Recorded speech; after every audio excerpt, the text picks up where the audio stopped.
Hello everyone. In this video, we'll see how teachers can track their students' learning outcomes in the ClassE practice system. Go to the ClassE system at classe.world/n and click Login.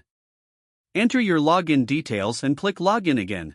In your account, you will see all the practices assigned to your students in the My Content area.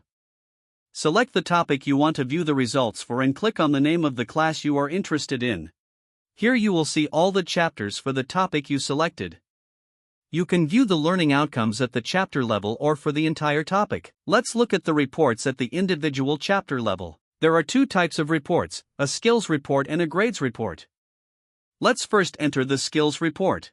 The report shows you all the skills that were tested in the chapter you selected, arranged from the weakest skill to the strongest. You can see the meaning of the color range here at the bottom.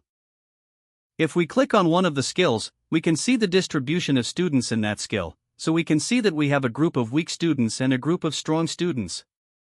This will allow you to better understand which students need intervention and in which skill. Let's go back. The report also allows you to get insights on the class. If you click here, you will get insights at the class level that relate to the skills that were tested, as well as insights at the student level.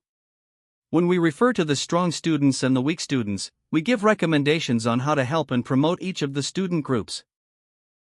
Now let's look at a report at the entire topic level.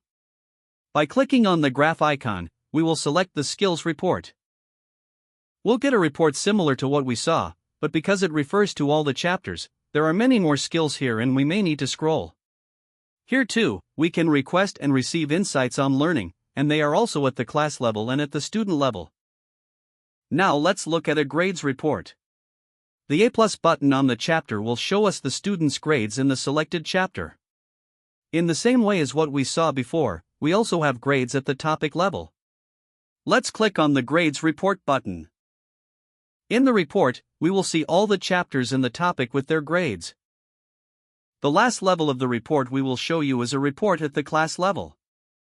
Open the menu on the left side and click on Reports. The report shows the list of classes you teach and their average grades. Let's select this class, for example, and we will be able to see the grades of the students in the class in the different subjects that the class has studied. If we click on a subject, we can see the grades for only that subject. If there is more than one learning unit for the subject, the grades will be added in an additional column. You can go back through the top navigation or through the side navigation. That's all, and good luck!